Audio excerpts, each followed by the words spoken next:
मी तेल घेतलं आहे.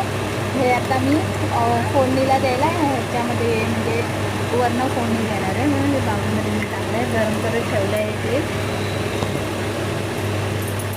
आणि आता मी याच्यामध्ये हे राईस आहे, हे राईस तुम्ही म्हणजे राहिलेले असले तरी घेऊ शकता किंवा तुम्हाला ताजे बनवून तुम्ही थंड करावे लागते हे.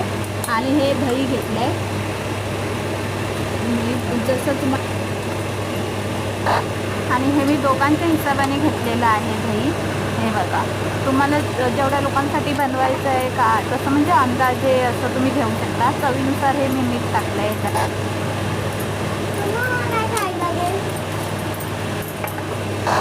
बघू शकता. आणि आता मी इथं फोडणीला कढीपत्ता घेते. तुम्ही बघू शकता कढीपत्ता आणि मिरची टाकते फोडणीला, कारण मिरची गॅस मी तुम्ही बोलत असं काही वेस्ट तर असं वेस्ट नाही, गरम करायला ठेवला होता. आता मी राई टाकते, कारण तेल चांगलं गरम झालं की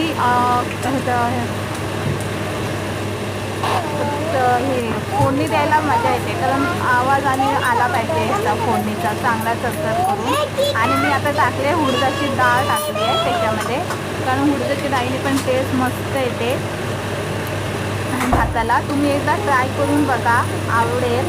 आणि ही एकदम सोपी म्हणजे सोपी रेसिपी आहे. आता मी तडका दिला आहे, हां बघा मस्त छान वास सुटला आहे तडक्याला असा. आणि आता मी ह्याच्यामध्ये प्लेन राईस टाकते. आता हे राईस मी टाकून ह्याच्यामध्ये मस्त मिक्स करून घेणार आहे.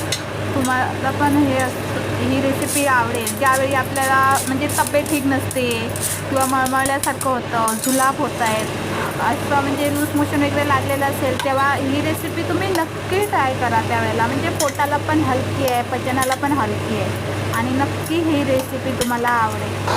नक्की तुम्ही ट्राय करा. आणि आवडली असेल तर मला कमेंटमध्ये सांगा, लाईक शेअर करा प्लीज प्लीज.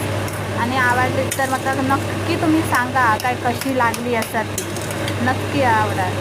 आणि ह्या रेसिपीत तुमचं काय नाव द्यायचं आता द्या. मी तर ह्याला दही भात म्हणू शकतो, आणि इंग्लिशमध्ये ह्याला कट राईस बोलतात असं, कारण मला पण माहिती नाही की ह्याला काय बोलतात ते. पण खूप खूप आवडेल तुम्हाला रेसिपी.